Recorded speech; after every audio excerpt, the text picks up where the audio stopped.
محترم ناظرین، السلام علیکم ورحمۃ اللہ وبرکاتہ۔ دن رات محنت مشقت کر کے تم لوگوں کے لیے 2 وقت کی روٹی جمع کروں یا پھر تمہارے پڑھائی کے خرچے جمع کروں؟ احمد غصے سے چیخا چلایا۔ چھوٹی بہن نے کالج میں امتحانی فیس جمع کروانے کے لیے پیسے مانگے تھے۔ احمد سرکاری نوکری پر تھا، لیکن باپ کے انتقال کے بعد چھوٹی بہنوں پر خرچ کرنا عذاب لگتا تھا۔ احمد سے چھوٹی ثنا، جو پاؤں سے معذور تھی، ایم ایس سی کر چکی تھی۔ اب عائشہ بھی پڑھ لکھ کر کچھ بننا چاہتی تھی، مگر بھائی کے سخت رویے کو دیکھ کر وہ دونوں بہنیں اپنا ضروری سامان لے کر گھر چھوڑ گئیں۔ 6 سال کے بعد احمد رشوت کے مقدمے میں جیل چلا گیا تو ڈی ایس پی کی وردی میں ملبوس عورت کو دیکھ کر اس کے سر پر آسمان ٹوٹ گیا، کیونکہ باجی، میں بھائی سے بات کر کے دیکھتی ہوں، مجھے معلوم ہے وہ انکار نہیں کریں گے، میری امتحان کی فیس جمع کروا دیں گے۔ اگر وہ پیسے نہیں دیں گے تو اس بار میں امتحان میں نہیں بیٹھ پاؤں گی۔ میں مزید کچھ کہتی اس سے پہلے ہی ثنا باجی نے میرا ہاتھ تھام لیا اور میری آنکھوں میں دیکھتے ہوئے بولی، میری لاڈو، میری گڑیا، بھائی کے کافی اخراجات بڑھ چکے ہیں۔ ابا کی موت کے بعد اگر اب ہم ان سے ہی پیسے مانگیں گے تو وہ ہم پر صرف غصہ کریں گے۔ کل بھی وہ بہت غصہ ہو رہے تھے، چھوٹی چھوٹی بات پر ان کا دماغ خراب ہو رہا ہے، تو ان سے پیسے نہیں مانگو۔ میری 1 مہینے کے بعد کمیٹی کھلنے والی ہے، تم ان پیسوں سے اپنی فیس ادا کر دینا۔ جبکہ میں بے اختیار بولی، مگر باجی، امتحانی فیس ابھی دینی ہے، آپ سمجھ نہیں رہی، آپ خود پڑھی لکھی ہیں، کیا آپ کو معلوم نہیں کالج کے اندر یہ باتیں نہیں سنی جاتی؟ میری بات سن کر میری بہن خاموش ہو گئی تھی اور چند لمحے کے بعد بولی، اچھا ٹھیک ہے، میں بھائی سے بات کروں گی، مگر تم اپنے کمرے میں رہنا اور باہر آنے کی ضرورت نہیں ہے۔ وہ جتنا بھی غصہ ہو میں برداشت کر لوں گی، لیکن تم اندر ہی رہو گی۔ ان کی بات سن کر میں نے سر کو ہلکی سی جنبش دی تھی اور خاموشی سے کمرے میں بیٹھ گئی تھی، جبکہ میری بہن اپنی بیساکھی تھام کر باہر کی طرف بڑھی تھی۔ میرا دل بہت زور زور سے دھڑک رہا تھا۔ ابا کے انتقال کو 6 مہینے بیت چکے تھے اور ہمارے حالات بہت خراب ہو گئے تھے۔ ابا کی موت نے ہماری کمر توڑ ڈالی تھی۔ کہنے کو بھائی سرکاری محکمے میں افسر تھے، مگر اس کے باوجود ان کو ہر چھوٹی چھوٹی چیزیں چبھتی تھی۔ میرے اور باجی کے خرچے کو ابا ہی برداشت کرتے تھے، کھانے پینے کا خرچہ ہو یا پڑھائی لکھائی کا، مگر ابا کے بعد ہمارا سارا دار و مدار بھائی پر آ گیا تھا، اور ان کو ہر چھوٹی چیز پر چڑچڑاتے ہوئے دیکھ میرا اور میری بہن کا سکون غارت ہو چکا تھا۔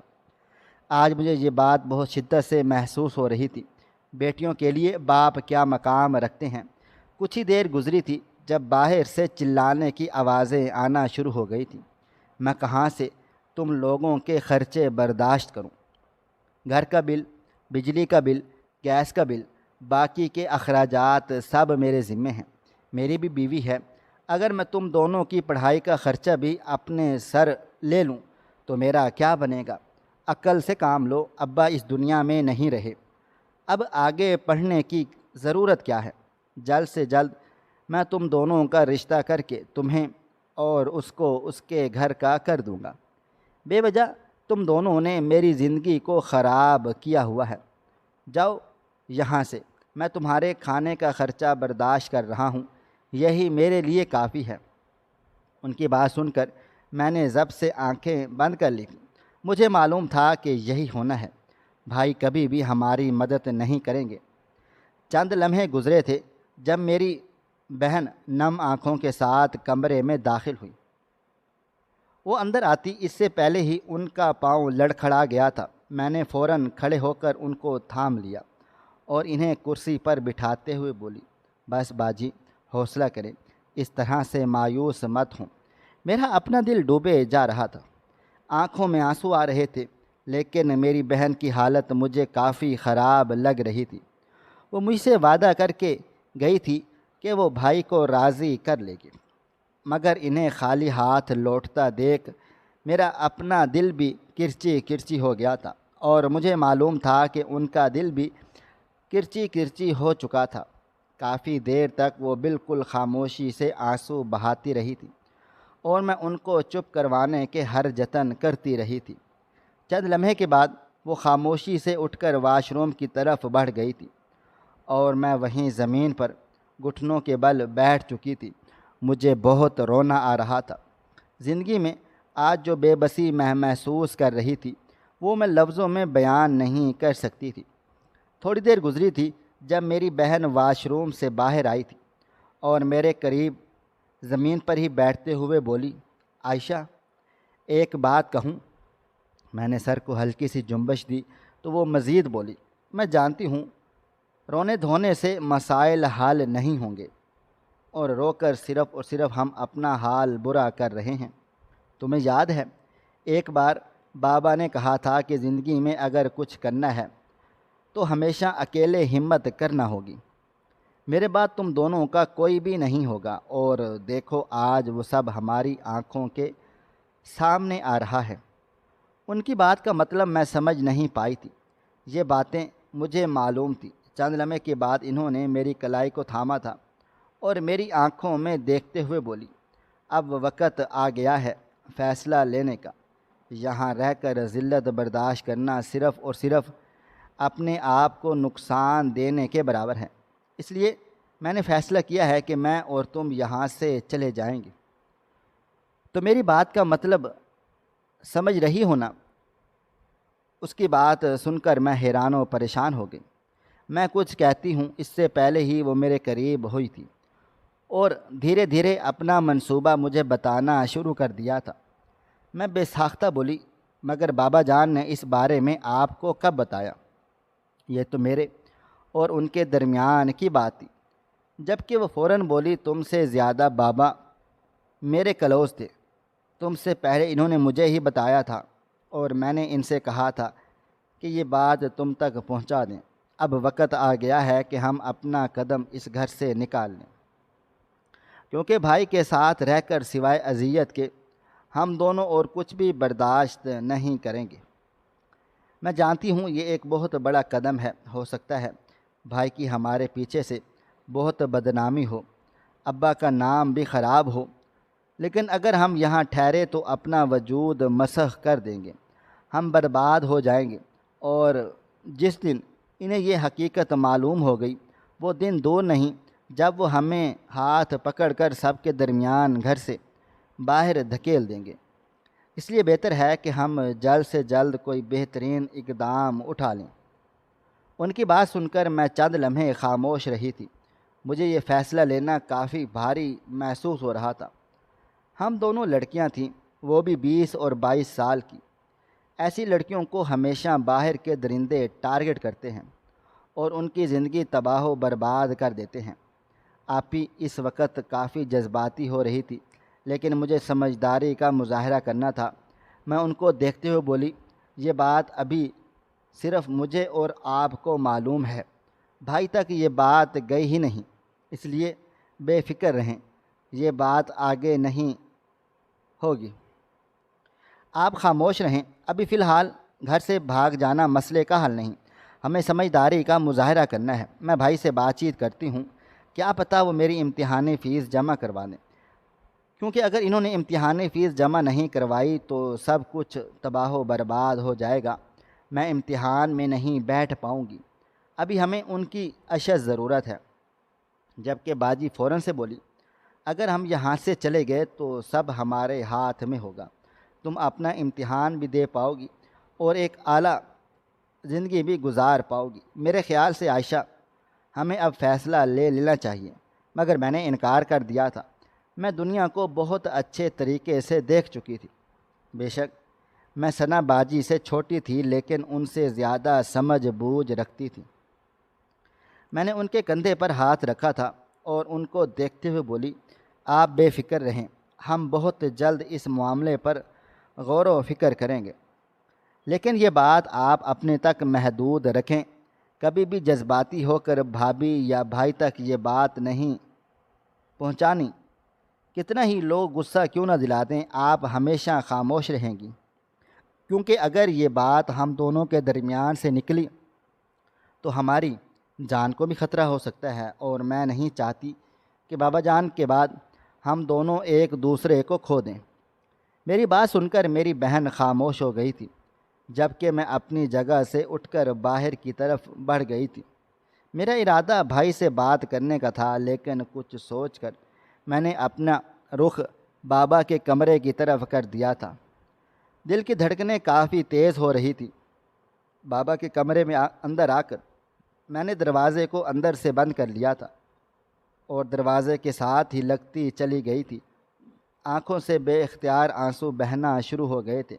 یہ وہی کمرہ تھا جہاں سے میری زندگی کا آغاز ہوا تھا، اور آج یہ وہی کمرہ تھا جہاں سے شاید آج میری زندگی کا اختتام ہونے والا تھا۔ کافی دیر تک میں کمرے کو دیکھتی رہی تھی۔ اماں کا انتقال بابا جان سے پہلے ہو چکا تھا۔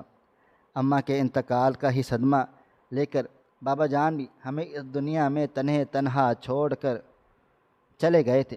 مجھے ان سے کافی شکوے شکایتیں تھیں۔ ان کی وجہ سے میں اور باجی بالکل تنہا رہ گئے تھے۔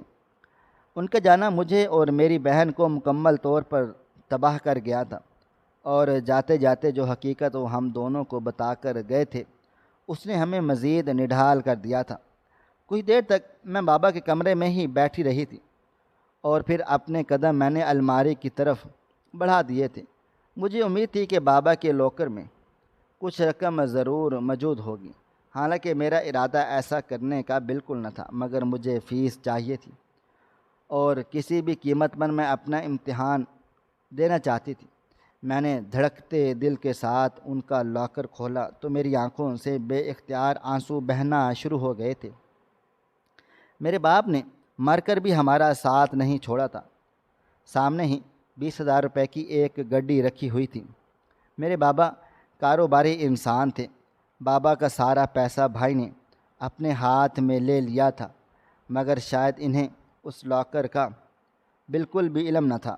میں نے خاموشی سے وہ پیسے نکالے اور اپنے قدم واپس اپنے کمرے کی طرف بڑھا دیے تھے۔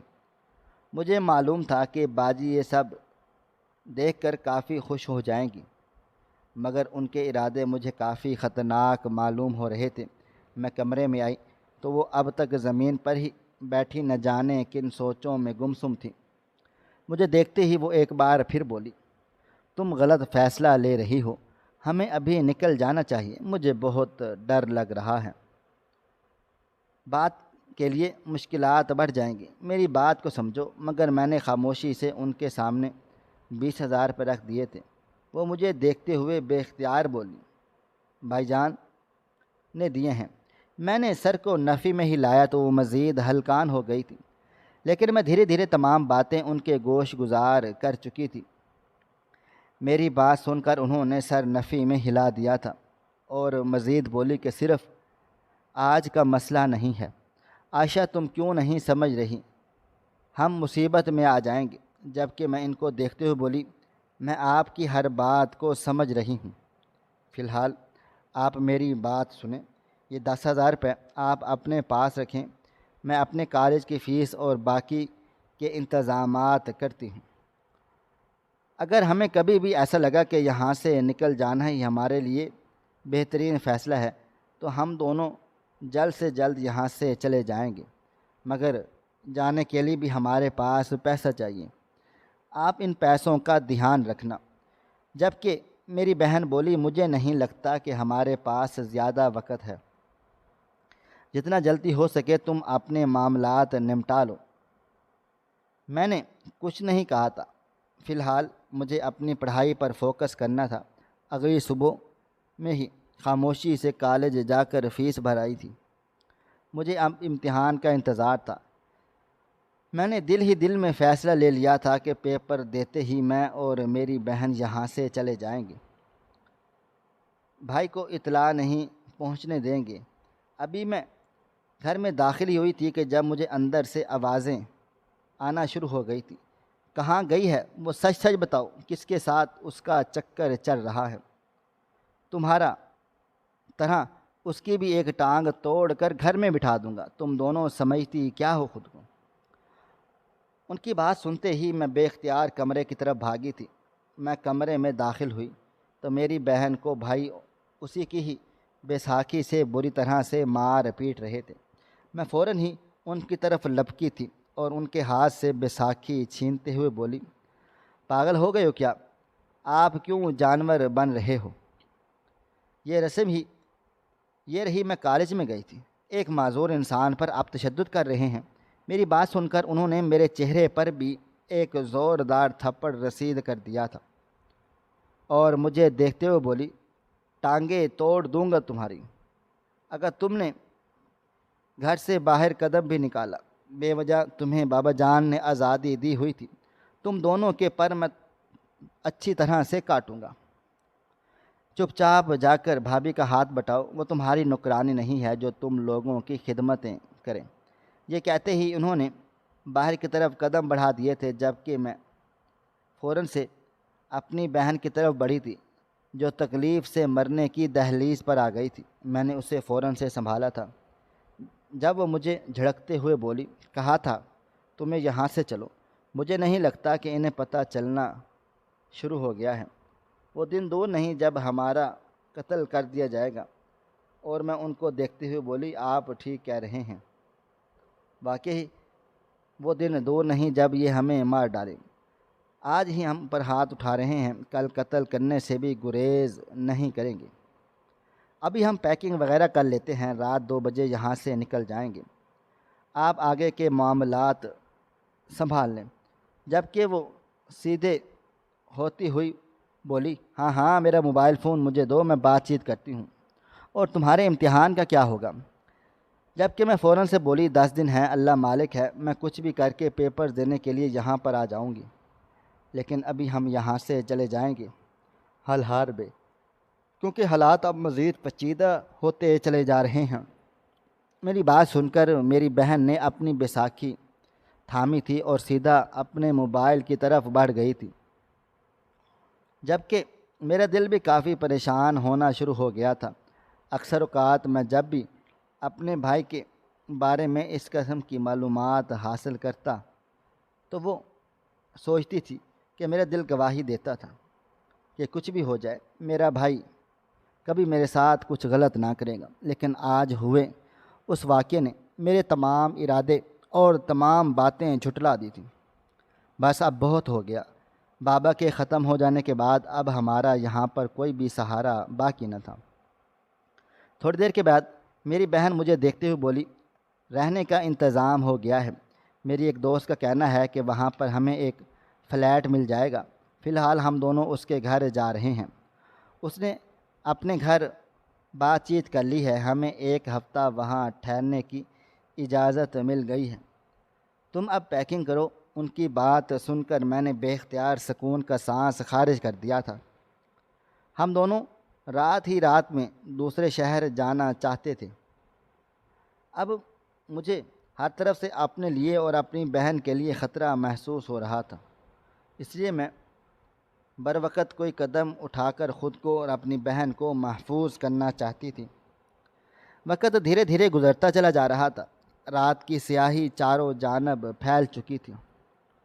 سامان ہم بہنوں نے مل کر باندھ لیا تھا۔ میں بہت خاموشی سے بھائی کے پورشن میں چلی آئی تھی، ایک طائرانہ نگاہ ان کے پورشن پر ڈالی تھی تو وہ دونوں میاں بیوی کمرے کا دروازہ بند کیے گہری نیند سو رہے تھے۔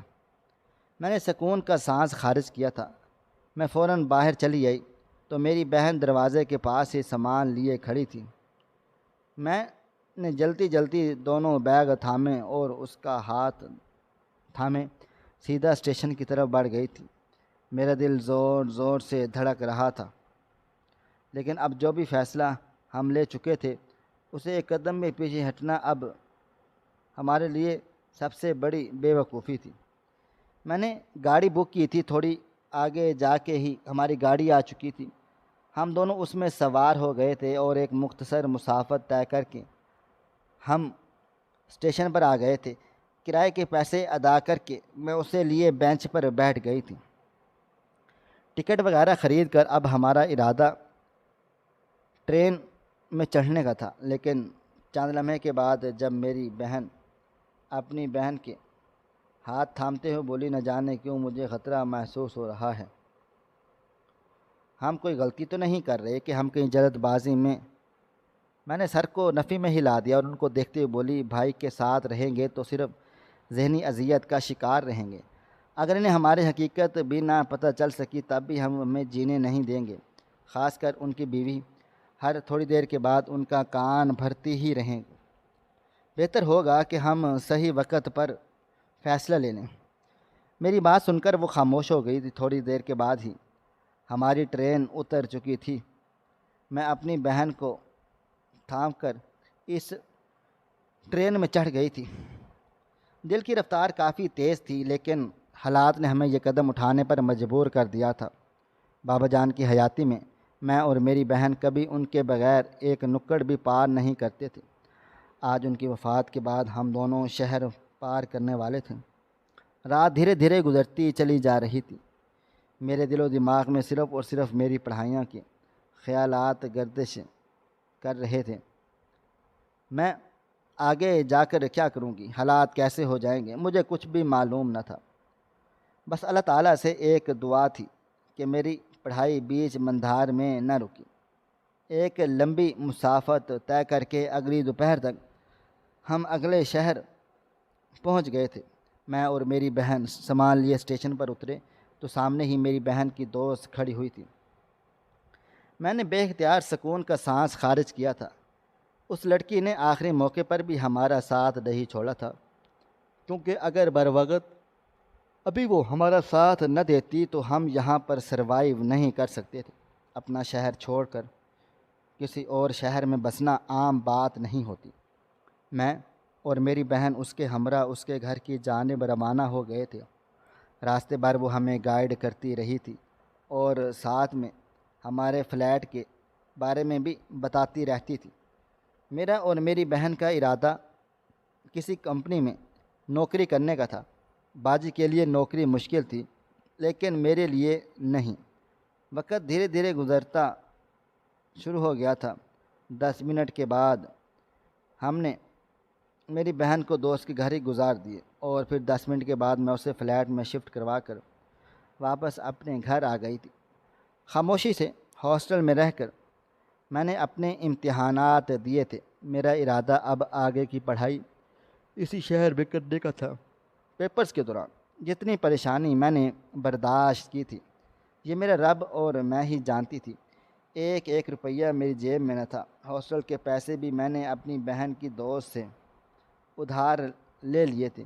زندگی میں اگر میں کسی کی احسان مند ہوں تو وہ میری بہن کی دوست عائزہ ہے۔ اس لڑکی نے جتنا ساتھ ہم دونوں بہنوں کا دیا، اتنا ساتھ کوئی بھی اپنا بھی نہیں دیتا۔ ایک ایک پیپر کے وقت جتنی اذیت میں جھیلتی تھی وہ میرا سب رب جانتا تھا۔ ہر وقت مجھے ایک ڈر ستاتا رہتا تھا کہ کہیں بھائی نہ جانے، کہیں انہیں یہ پتہ نہ چل جائے کہ میں ابھی فی الحال اسی شہر میں موجود ہوں۔ پورا مہینہ میرے پیپر ختم ہونے میں لگ گیا تھا، مگر اللہ اللہ کر کے میں نے پیپر مکمل دے دیے تھے اور خاموشی سے واپس دوسرے شہر کو چلا گیا تھا۔ اور میں نے اپنی بہن کو سرپرائز دیا۔ وہ مجھے دیکھ کر کافی خوش ہو گئی۔ اس کی آنکھوں سے بے اختیار آنسو بہنا شروع ہو گئے تھے۔ ابھی وہ جس حال میں ہم دونوں تھے، اس وقت ہمیں ایک دوسرے کے ساتھ بہت اشد ضرورت تھی۔ اس نے میری غیر موجودگی میں گھر کے کاموں میں ہاتھ کا کام کرنا شروع کر دیا تھا، کیونکہ میں نے اسے بالکل بھی نہیں روکا تھا، کیونکہ ابھی فی الحال ہمیں پیسوں کی واقعہ ہی بہت ضرورت تھی۔ مجھے آگے پڑھائی جاری رکھنی تھی کہ میں اپنی پڑھائی پر کسی بھی قسم کا سمجھوتا نہیں کرنا چاہتی تھی، مگر مجھے نوکری چاہیے تھی۔ شروع میں نے ایک کال سینٹر میں جاب کی، جہاں پر مجھے بہت کم پیسے ملتے تھے، لیکن میں ہمت نہیں ہارنا چاہتی تھی۔ ٹھیک 3 ماہ کے بعد میرا رزلٹ آ گیا تھا۔ میں نے امتحان میں کافی اچھے نمبر حاصل کر لیے تھے۔ میں نے بے اختیار شکرانے کے نفل ادا کر دیے تھے۔ وہ اپنی زندگی کو آگے بڑھانے کے لیے ایڈمیشن لے لیا تھا۔ وقت دھیرے دھیرے گزرتا چلا جا رہا تھا۔ فیس بھرتے وقت کچھ پریشانیوں کا سامنا کرنا پڑتا تھا۔ لیکن جب اللہ تعالیٰ نے آپ کا ساتھ دے تو آپ کسی بھی مشکل سے ٹکرا جاتے ہیں اور گر سکتے ہیں۔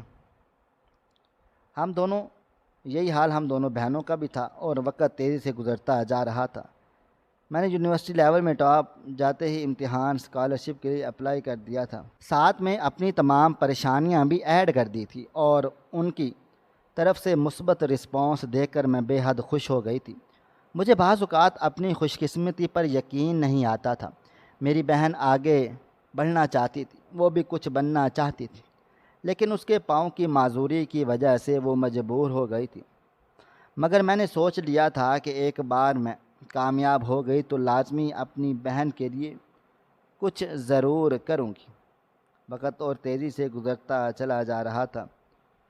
میرا ارادہ پولیس کی جاب کرنے کا تھا، کیونکہ جس طرح ہم دونوں بہنیں اکیلے زندگی گزار رہی تھیں، ہمیں ایک مضبوط ادارے کی اشد ضرورت تھی۔ اگر میں کسی آفس میں جاب کرتی تب بھی وہ ہمیں سپورٹ اور وہ مضبوط سہارا نہیں مل پاتا جو ایک پولیس افسر بننے کے بعد تھا۔ زندگی اس طرح بھی تبدیل ہو سکتی ہے، میں نے تصور بھی نہیں کیا تھا۔ اکثر اوقات میں اپنے بھائی کے بارے میں سوچتی رہتی تھی تو میرے رونگٹے کھڑے ہو جاتے تھے کہ اگر انہیں ہماری حقیقت معلوم ہو جاتی تو نہ جانے وہ ہمارے ساتھ کیا کیا کرتے۔ دن گزرے تھے اور میں نے پولیس فورس جوائن کر لی۔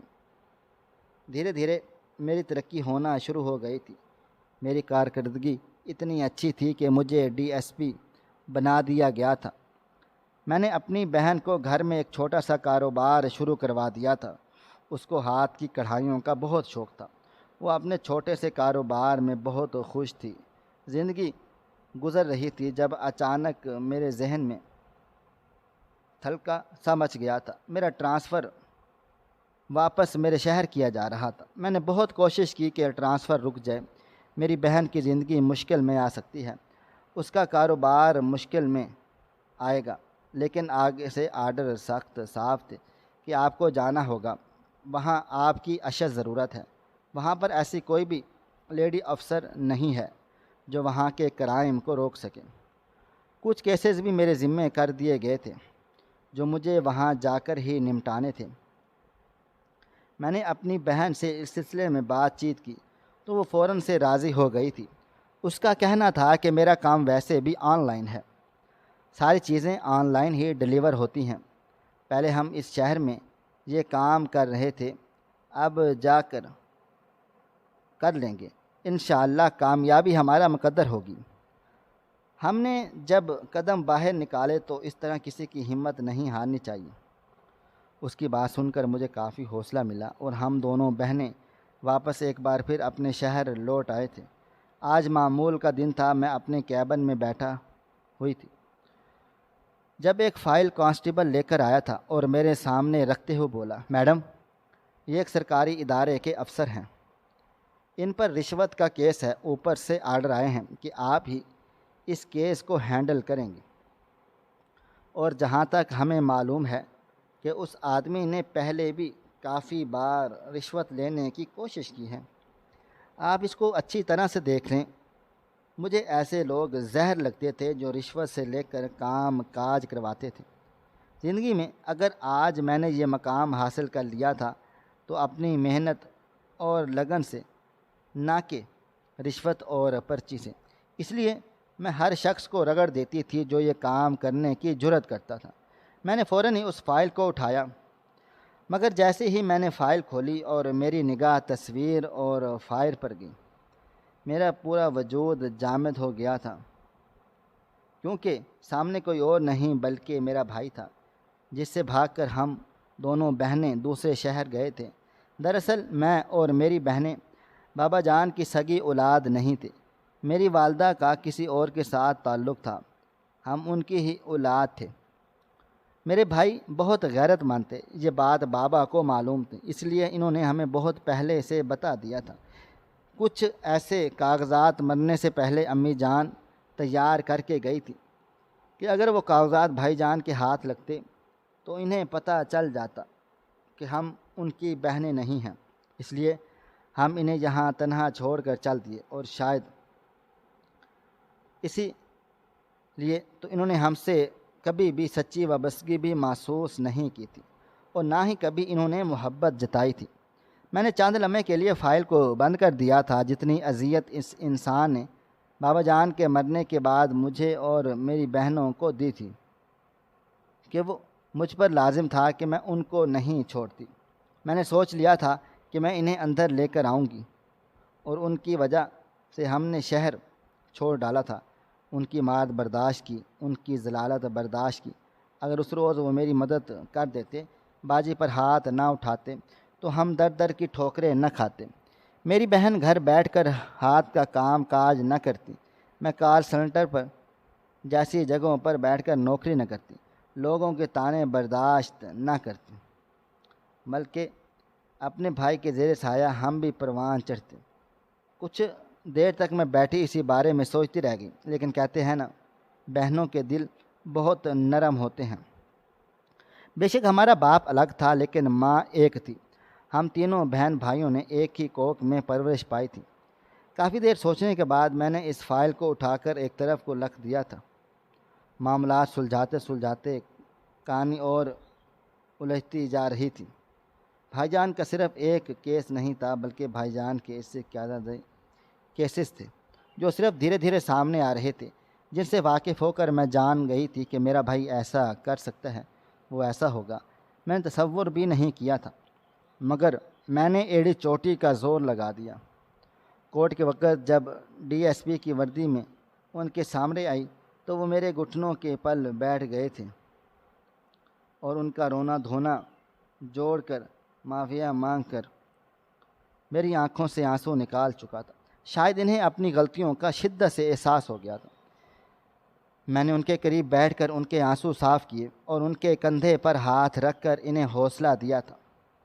اپنے کچھ اثر و رسوخ چلائے تھے اور ان کی بیل کروا دی تھی، ساتھ میں ان کی بھرپائی کی مہلت بھی مانگی تھی جو انہیں مل گئی تھی۔ خدا کا لاکھ لاکھ شکر ہے کہ وہ رہا ہو چکے ہیں۔ اکثر وہ گھر آتے جاتے رہتے ہیں، مجھے اور میری بہن کو ساتھ چلنے کی ہدایت کرتے ہیں، لیکن میں منع کر دیتی ہوں۔ جس انسان نے ہمارا اس وقت ساتھ نہیں دیا جب ہمیں سب سے زیادہ اس کے ایموشنل سپورٹ کی ضرورت تھی، اب بھلا ہم کیا ہی اس سے سپورٹ لیتے جب ہم نے خود کو بنا لیا تھا۔ ناظرین، آپ کو ہماری آج کی کہانی کیسی لگی؟ کمنٹ باکس میں اپنی رائے کا اظہار ضرور کریں۔ خواہش صرف اتنی ہے کہ کچھ الفاظ لکھوں جس سے کوئی گمراہی کے راستے پہ جاتے جاتے رک جائے، اور نہ بھی رکے تو سوچ میں ضرور پڑ جائے۔ امید کرتا ہوں دوستو کہ آپ کو ہماری یہ آج کی کہانی پسند آئی ہوگی۔ ہماری آج کی کہانی آپ کو پسند آئی ہو تو ویڈیو کو لائک کریں، کومنٹس کریں، شیئر کرنا بالکل بھی نہ بھولیں۔ اور ہاں، اگر آپ لوگ اس چینل پر نئے ہیں تو اس چینل کو سبسکرائب ضرور کر لیں اور نوٹیفیکیشن کو ضرور دبا دیجیے گا تاکہ آنے والی کہانی سب سے پہلے آپ کو مل سکے۔ ملتے ہیں کل ایک نئی اور دلچسپ کہانی کے ساتھ، تب تک مجھے آپ اجازت دیں۔ اللہ حافظ۔